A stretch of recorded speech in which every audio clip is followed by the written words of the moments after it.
classmate Jolly Dalsania, and we are going to we are going to cover the topic of Harshad Mehta. Today we are going to discuss about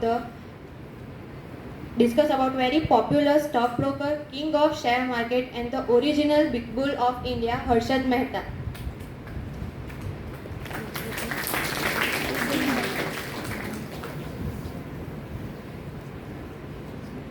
He was born on 29 July 1954 in the Paneli of Saurashtra, Rajkot.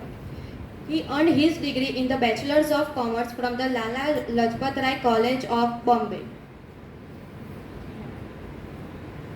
He started his working life as an employee of the New India Assurance Company, but later he quit his job and became a jobber on BSc for stockbroker PD Shukla after that.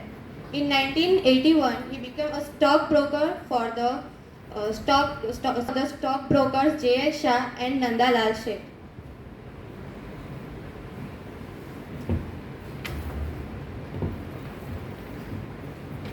So, India's biggest stock market scam happened in 1992. Harshad Mehta was a stockbroker of the India. He only took the advantage of the loophole in our banking system. Harshad Mehta's involvement in the 1992 made him infamous, but he only took the advantage of the loopholes in our banking system. So, infamous is the very wrong word for him.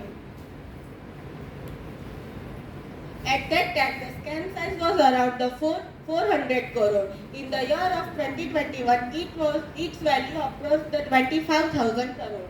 Even we add the scam done by the Nirav Modi and the Vijay Mallya, still it is the biggest scam done till the date. Scam come forward in the 1992. When the scam came forward, the Sensex at that time was around 4,400. Exactly the year ago, the scam in the 1991, the Sensex was around the 1,200. So this means that till the scam is going on, the Sensex increased the 4 times. The reason behind this that the lots of money come into the share market. So do you know from where this money come from in the market? So before the understanding this question, we have to understand some basic banking system at that time. In the year 1991, RBI had two regulations, that is CRR and SLR. CRR means cash reserve ratio. એટલે કોઈ પણ બેંકની total જે deposits હોય એમાંથી એની બોરોઈંગ્સ minus કરીને જે net balance આવે એના અમુક % બેંક રિઝર્વ તરીકે રાખી જે ખાલી કેશના જ ફોર્મમાં હોય તો એને કેશ રિઝર્વ રેશિયો કહેવાય. અને આરબીઆઈ પાસેની જે ડિપોઝિટ્સ હોય એમાંથી એ અમુક % ગવર્મેન્ટ સિક્યોરિટીઝના રિઝર્વ તરીકે રાખી જે કેશના ફોર્મમાં નહીં હોય એને સ્ટેચ્યુટરી લિક્વિડિટી રેશિયો કહેવાય. ઇન સચ એન ઇકોસિસ્ટમ હવે થયું એવું કે અમુક બેંક પાસેથી કેશ વધી ગયા અને ગવર્મેન્ટ સિક્યોરિટીઝ ઘટી ગઈ અને અમુક બેંકની ગવર્મેન્ટ સિક્યોરિટીઝ વધી ગઈ અને જે કેશ ઇન હેન્ડ હતા તે ઘટી ગયા. અપાર્ટ ફ્રોમ ધીસ હવે આ પ્રોબ્લેમને સોલ્વ કરવા માટે એક બેંક બીજી બેંક પાસેથી મની બોરો કરતો હતું under the policy of ready forward deals. Now, what happened in ready forward bills?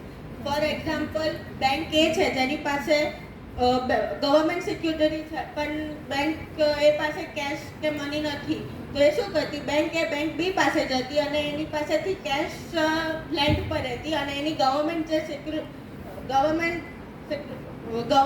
Security હતી તેને લેન્ડ ઉપર આપતી.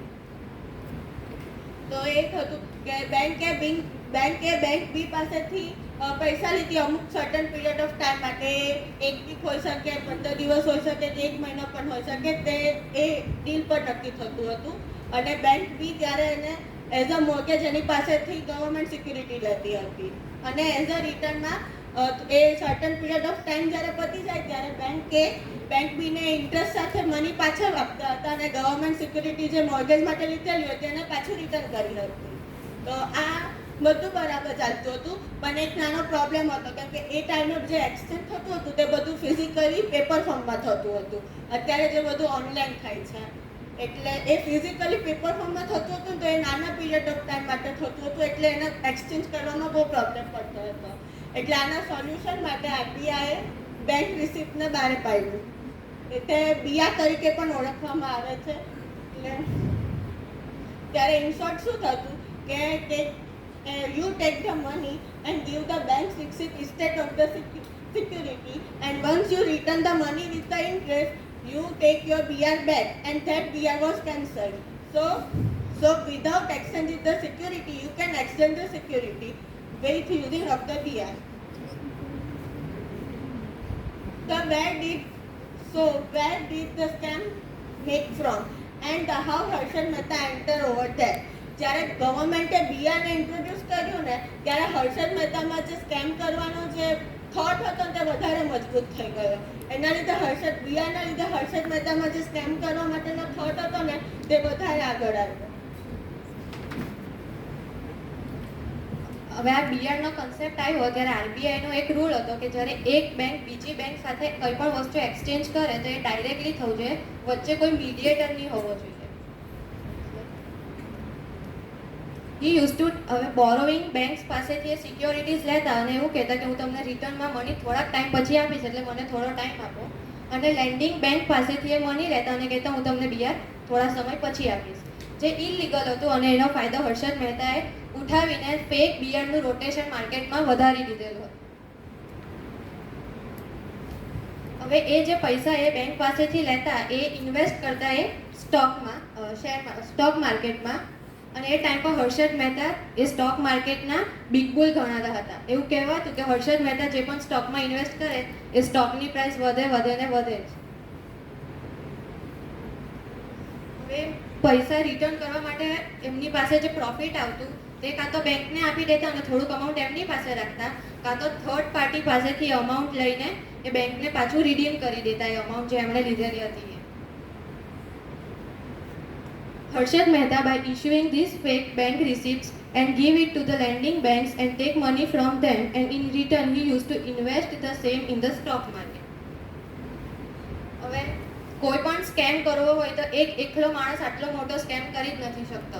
આ સ્કેમમાં પટાવાળાથી લઈને ફાઇનાન્સ મિનિસ્ટર સુધી બધા જ ઇન્ડલ્જ થયેલા હતા. આ ફેક બીઆર એ લોકોએ લેવા માટે હર્ષદ મહેતાએ બે બેંકની મદદ લીધી હતી, bank of Karnataka and metropolitan cooperative bank. First of all, money that this bank needs to transfer, they should directly do it to the other banks. They should have given it to the brokers. Secondly, they started issuing the fake BR. એટલે જો bank આ બધી બીઆરનું exchange directly કરતી હોતે તો આ scam થવાની possibility બહુ જ ઘટી જતે.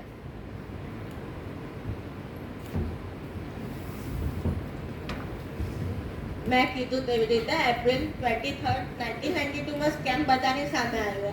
તો સુચિતા દલાલ played a very important role to bring scam in front of all.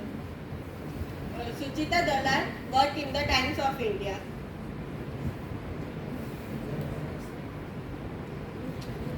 Regulatory action taken against the Mehta. She was charged with the 72 criminal charges, and more than the 600 civil action cases were issued against him. So Mehta and his brother were arrested by the CBI on November 9, 1992, and for the misappropriating them 27 lakh share of the 90 companies. He was arrested and banned from the lifetime from the trading in the stock market. So Harshad Mehta was died in the 2001 at the age of 47 in Thane, Mumbai, India. So conclusion is Harshad Mehta was a very brave stockbroker. He knew the loopholes in our banking system, so he used that loophole to increase in the sunset. So infamous word is very wrong for her. And sources are YouTube, Wikipedia.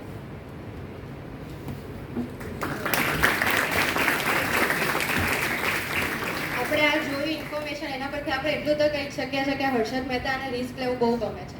અને જેમ એ કહે છે કે risk હે તો ઇશ્ક હે.